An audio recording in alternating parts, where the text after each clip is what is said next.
दोस्तों, आपका स्वागत है मेरे इस चैनल पर। हेलो दोस्तों, तो कैसे हैं आप सब लोग। उम्मीद करती हूँ कि अच्छे ही होंगे। तो दोस्तों, आज हम आप सब लोगों के लिए ऐसी कहानी लाए हैं जिसमें आप लोगों को पता चलेगा कि कैसे एक बहन ही अपने बहन की दुश्मन बन जाती है और उसकी जान ले लेती है। तो ज्यादा देर न करते हुए चलिए शुरू करते हैं। दोस्तों, ये कहानी है एक छोटे से गांव में रहने वाली एक सीधी सादी लड़की की, जिसका नाम सुभद्रा है।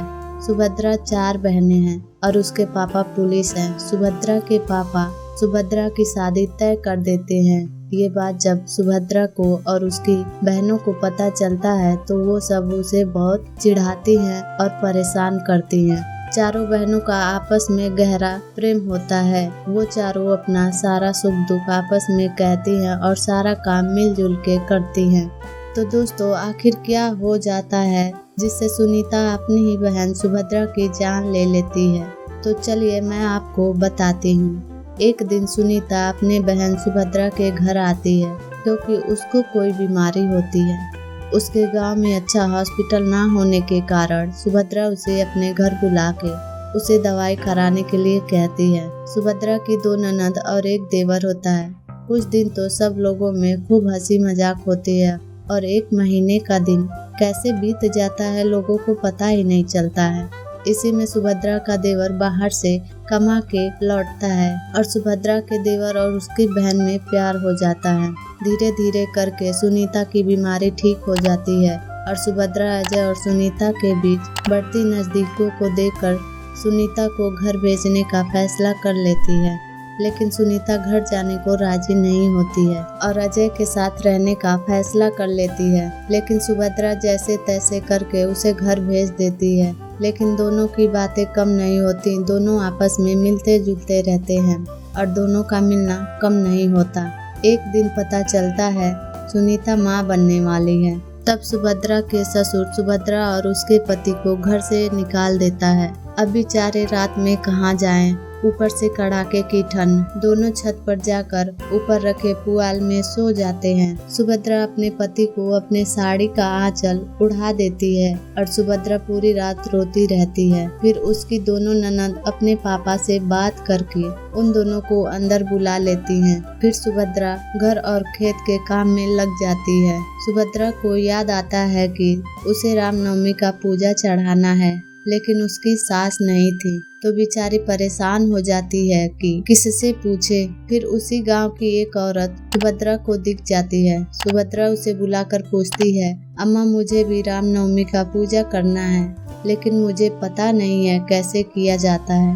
तब वो औरत उसे सब कुछ बताती है और पूछती है, क्या तुमने खाना खाया? सुभद्रा कहती है, नहीं अम्मा, और उसकी आंखें आंसुओं से भर जाती हैं। फिर वो औरत सुभद्रा को समझाती है, तुम नहीं खाओगी तो तुम्हारी बच्ची कैसे जिएगी। फिर सुभद्रा खाने चली जाती है। उस औरत को अपनी बच्ची को दे देती है। जब खाना खाकर सुभद्रा आती है तो वो औरत अपनी बच्ची को उसे देकर घर चली जाती है। अब इधर सुभद्रा सारा काम जल्दी जल्दी खत्म करती है कि पूजा से पहले काम खत्म हो जाए। उधर उसकी बहन और देवर मिलकर उसके परिवार वालों को उसके खिलाफ भड़काते हैं और सुभद्रा इन सब बातों से अनजान होती है और अपने कामों में लगी रहती है। एक दिन दोनों भागने का प्लान बनाते हैं। ये बात सुभद्रा को पता चल जाता है और वो समझाती है, लेकिन अजय और सुनीता नहीं मानते। फिर सुभद्रा परेशान हो जाती है। आखिर ये बात वो किससे कहे, क्योंकि उसका पति बाहर चला जाता है कमाने के लिए। फिर सुभद्रा अपने माँ और पापा से कहती है और ये बात सुनीता और अजय को पता चल जाता है।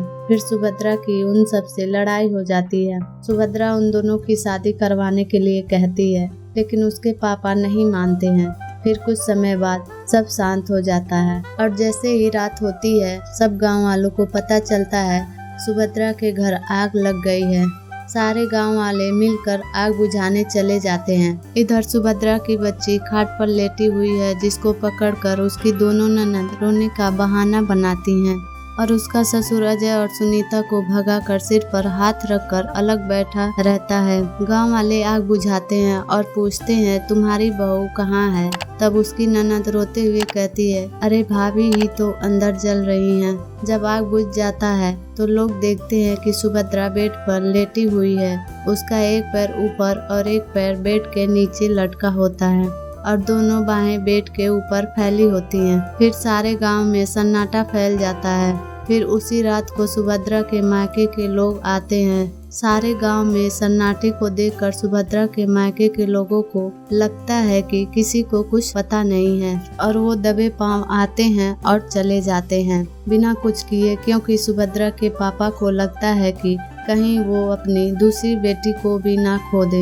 इधर सुभद्रा के ससुर सुभद्रा को उसी रात नदी में फेंकने का फैसला कर लेता है और अपने भाई के लड़के को बुलाकर गांव के किनारे से सुभद्रा को नदी के किनारे ले जाकर उसके शरीर में पत्थर बांधकर नदी में धक्का दे देता है। सारे गांव वालों को बाद में पता चलता है सुभद्रा के ससुराल वाले और उसी की बहन सुनीता ने मिलकर उसे जलाया है। उसे मारकर उसे बेड पर लिटा देते हैं और रस्सी से बांध देते हैं और मिट्टी का तेल डालकर जला देते हैं। फिर उसके पति को जब ये बात पता चलता है तो वो आता है और अपनी बच्ची को गोद में लेकर फूट फूट कर रोने लगता है। फिर सुभद्रा के मम्मी और पापा उसके पति से उसकी बच्ची को मांगते हैं। उसका पति अपनी बच्ची को देने से इनकार कर देता है और उसी बच्ची के सहारे जीता है।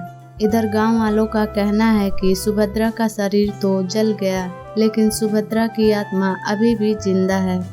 तो दोस्तों, आपको ये कहानी कैसी लगी? अगर अच्छी लगी हो तो आप अपना जवाब कमेंट करें और हमारे चैनल को लाइक सब्सक्राइब करना ना भूलें।